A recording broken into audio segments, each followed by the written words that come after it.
Alright mates, today I've got some specific, quite unusual for me phone to review, as I was always inclined to Chinese phones, and those are specific because they are loaded with some software shenanigans. And today I've got the raw power of Android. This is Google Pixel 7 Pro. You should bear in mind throughout the whole review that it's 2 years old. It was released in 2022. So the question of this review is this one like quite any Google Pixel phone? Is a raw model? It is a benchmark for any Android phone? Let's try to answer it. Let's go. The phone's appearance is definitely the Google's trademark. For the last at least three years, all the Pixel phones come out with the very same design. The most recognizable and noticeable thing about which is this camera module, placed horizontally across the backplate and very stylish and gently melted into the body, immersing from the body. So it looks very stylish and recognizable. Maybe I like it, I don't know. For me, the camera quality is much more important. The backplate itself is has a glossy surface, collecting all the fingerprints and becoming smudgy right away. So you definitely need a case upon it. The phone itself has a very sleek and rounded corners design, so very handy and comfortable to hold.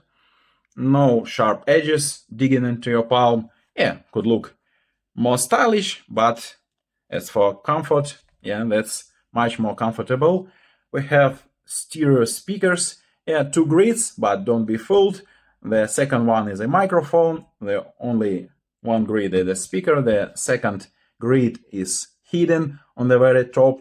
And the most important thing about it is this has an IP68, so the most top level of water and dust proof. It can be submerged to the water, like fully submerged. Yeah, you can swim with it, but be very careful. Google has a specific disclaimer about it. So as for design, it's fine. Well, as for the specs, there are 5 essential categories: screen, processor, memory, cameras, other features. Let's go through them. The screen is pretty big, 6.7 inches diagonally with a slightly curved edges. Not in the trend, but I haven't experienced any false touches, so screen is beautiful. The resolution is the highest ever still available in the market. Even now, it's 3000 by 1400 pixels, so all the pixels in the world are yours. But only 2 things bother me about the screen. Firstly, it's the smoothness and fluidity, and here it's ensured with the LTPO technology, going down to 10 Hz when nothing's going on, and dynamically all the way up to 120 Hz. And secondly, the second absolutely essential thing is the eye protection. And I've experienced no flickering whatsoever. If you do, please tell me. However, there is no such control toggle as DC dimming enabling or flickering disabling in the settings.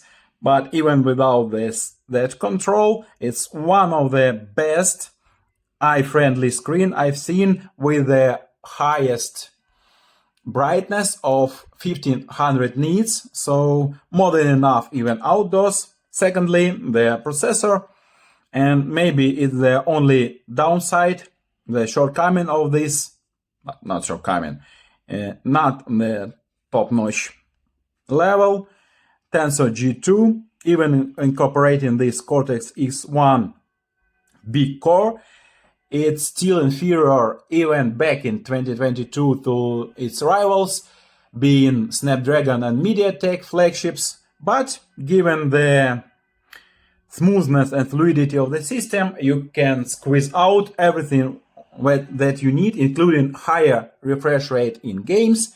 I'll show you later. So next, the memory LPDDR5 plus UFS 3.1. Bear in mind it's 2 years old, but still top notch. Next, cameras.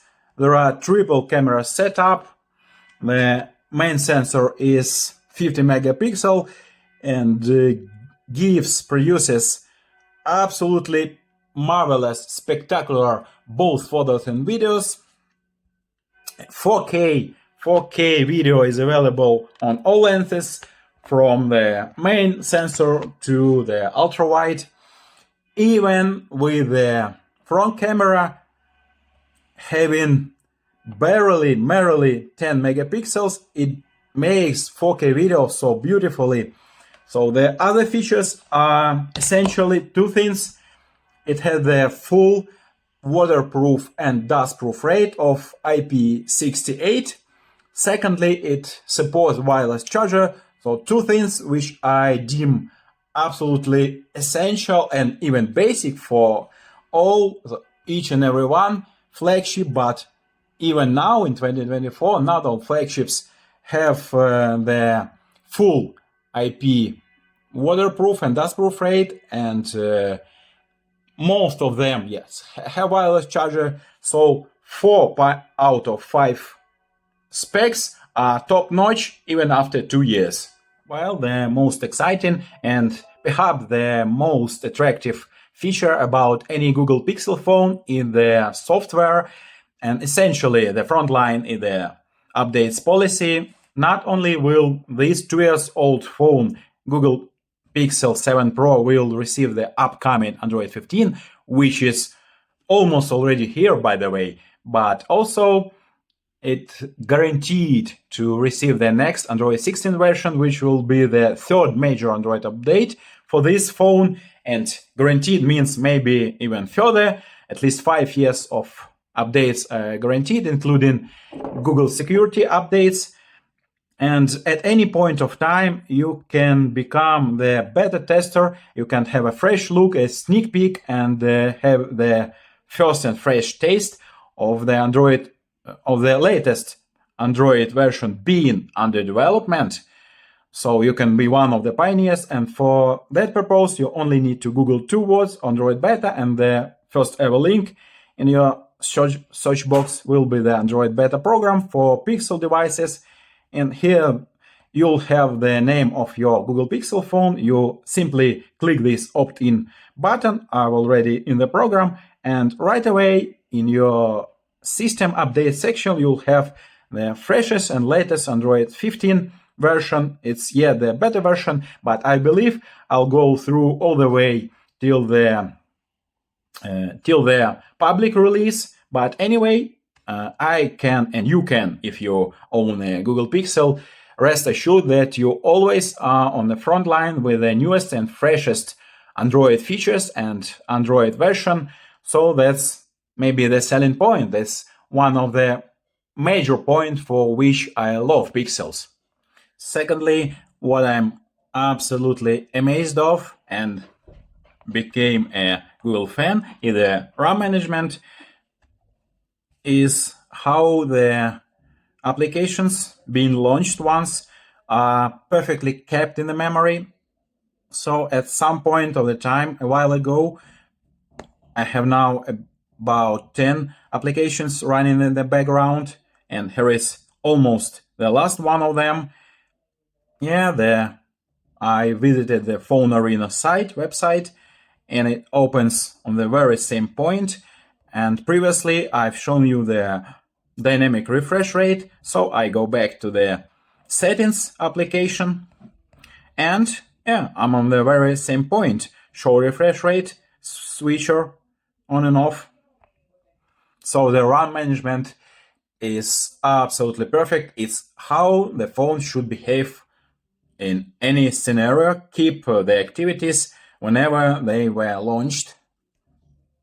Okay, after paying so high compliments to the very specific and particular features of the Google Pixel software as updates and RAM management, I feel obliged to give an overview of the system in general, because it's the natural-born Android as it was meant by Google at first hand. So there are definitely some very attractive and solid pros as well as some cons.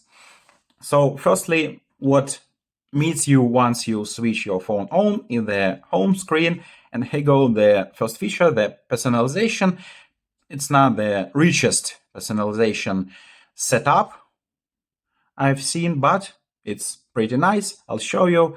Once I switch to another wallpaper, by the way, I can do it right away, not entering any settings. You see, here we go.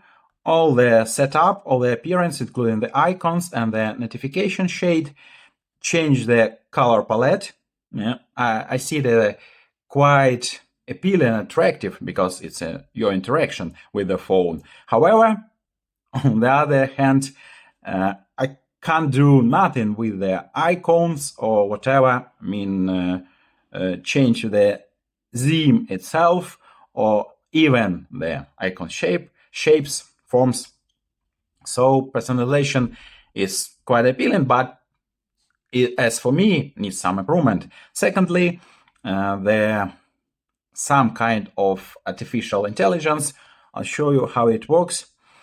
You see that I have multiple games spread across the screen, but once I start to collect them into a folder, you see that the system right away recognizes them as the games family and it names the folder. Maybe it's a very small feature, but I personally found it quite handy.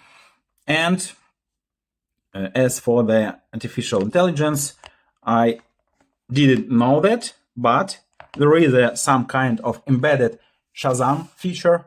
Yeah, like let's try what? Ghostbusters. Once I play, there is any.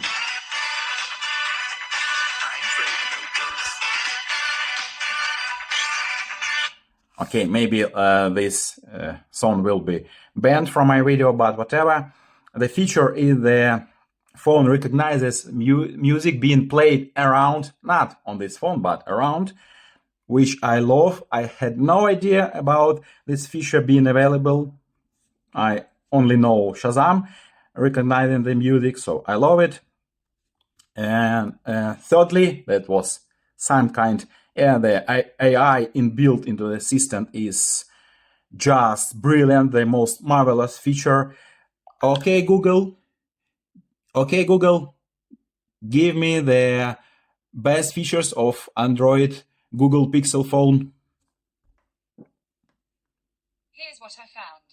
Yeah, it works absolutely perfectly, much more smoothly and fluently compared to any other phone. And that was kind of AI. I love it. Thirdly, yeah, the games dashboards, the Google introduced gaming dashboard. For me, it's extremely useful feature for any phone review, especially, but in general, I found it very handy. You can switch on the game dashboard, showing your FPS counter, which I found just must have on any phone, on any other phone, like on this iQOO, which is meant to be the gaming brand. When I enter the very same game, I have the gaming menu, but no FPS counter, so I see that all the manufacturers should copy-paste this feature, FPS counter from Google.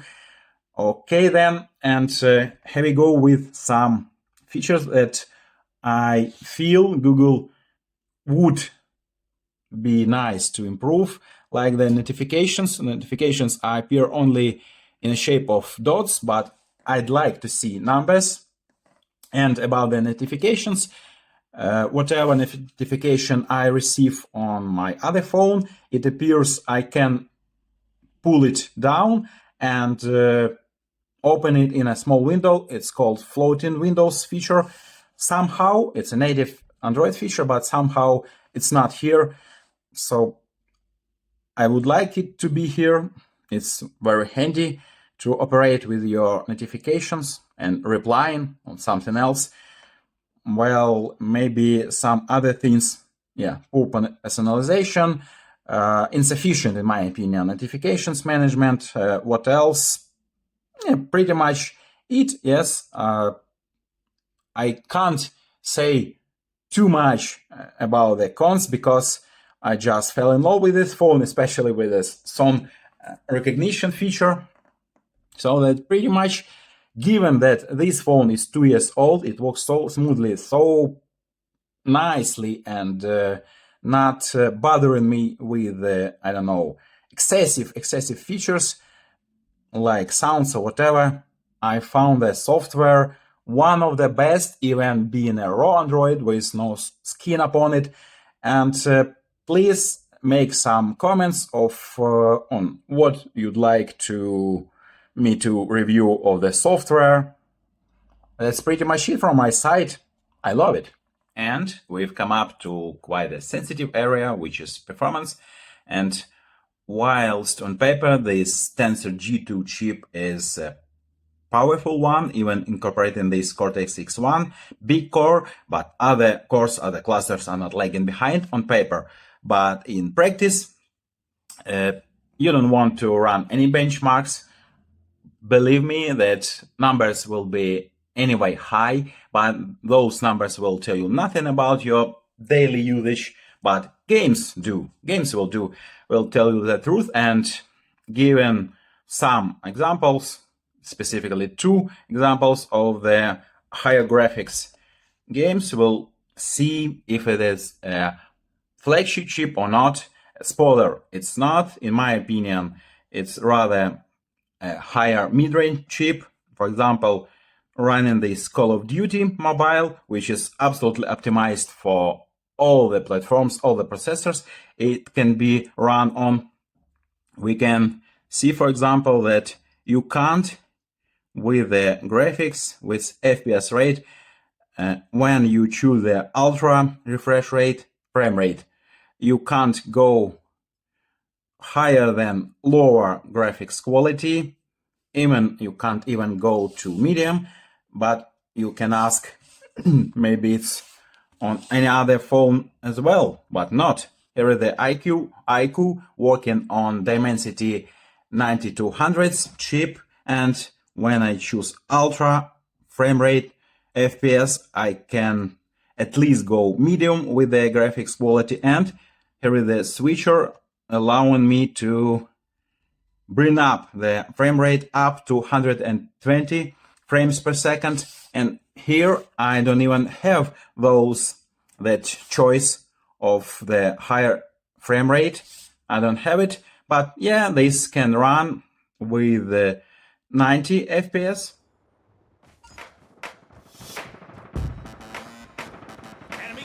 And yes, here we have pretty stable 90 FPS, which is remarkable compared to standard 60 FPS, but at the same time, the flagship chips like Dimensity 9200 can easily retain stable 120 FPS, which you can see in the smaller picture.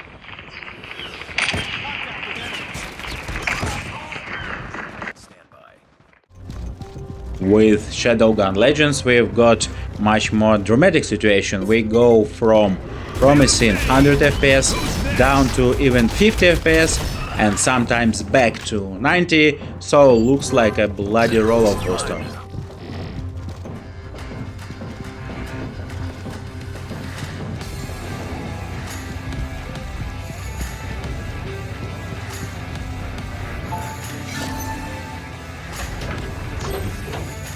So, as I clearly see, the performance is not on a flagship level.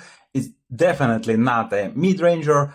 I'd say per performance, it's somewhere at the higher mid-range. But yeah, that's fine. These phones are not for gamers, and we can go further to cameras. And finally, the cameras.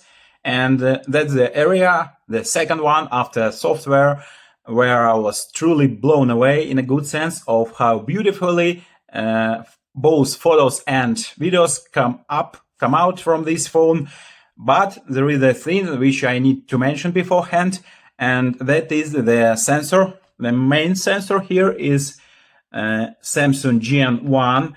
It is the same sensor which was installed in the previous generation, Google Pixel 6 Pro. So at first glance, you can say, well, no improvements from last year, from a previous year, not last year, because this phone is of 2022 and the sensor is even from 2021. But nevertheless, both photos and videos come out absolutely magnificent.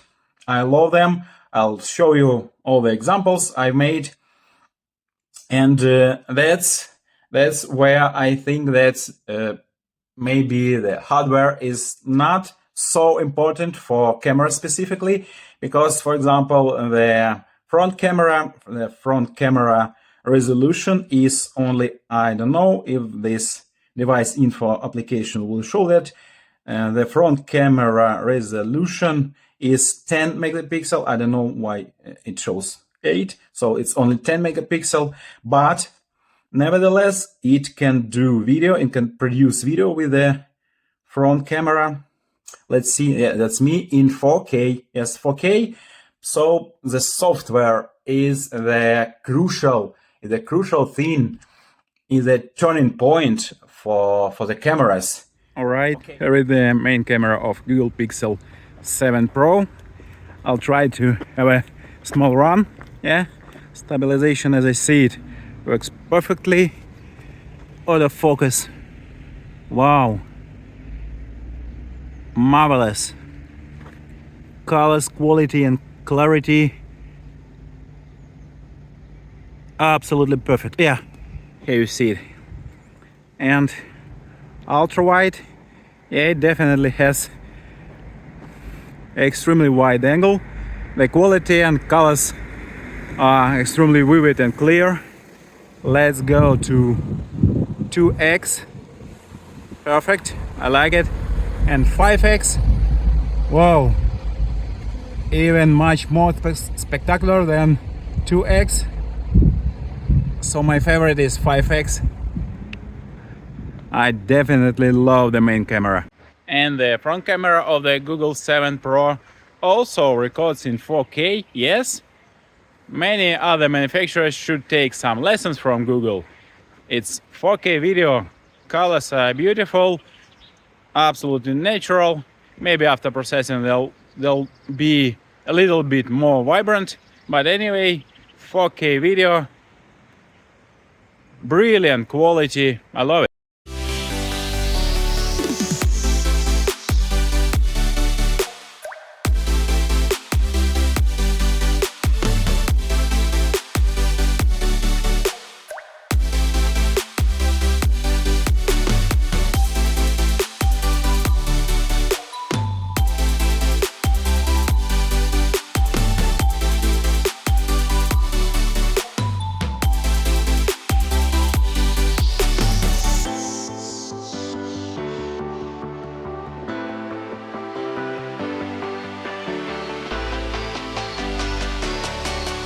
So folks, we've eventually come to the end of the review, and the major question, the point of this review was to give an answer to the question if a Google Pixel, even being a 2 years old device like this, is still a role model, a benchmark for other Android flagships. Yes, definitely for flagships, and my certain answer is absolutely yes, because all around being a comprehensive model, given all the characteristics, yes, apart from maybe not the most flagship processor, but it delivers the most it can give to you.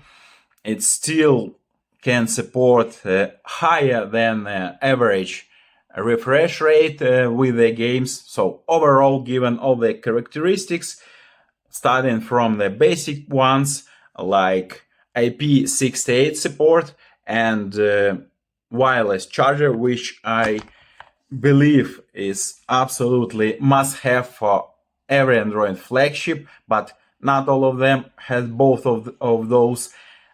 given the one of the best cameras on the market, even with the sensor being 2 or 3 years old. So all in all, the Google Pixel is definitely what you would like to see with any Android flagship, at least. This is the very least you should have on any Android flagship, especially with the updates policy. So you always can get the latest and freshest experience of the newest Android shenanigans. So definitely, if you want one of the best experience, you can definitely and safely get yourself a Google Pixel device. Yeah, the later the better, but anyway, even this 7 Pro Google Pixel is one of the best on the market, even now in 2024. So rest assured, if you are intended to buy a Google Pixel, was nice reviewing this phone. So leave your comments down below. See ya.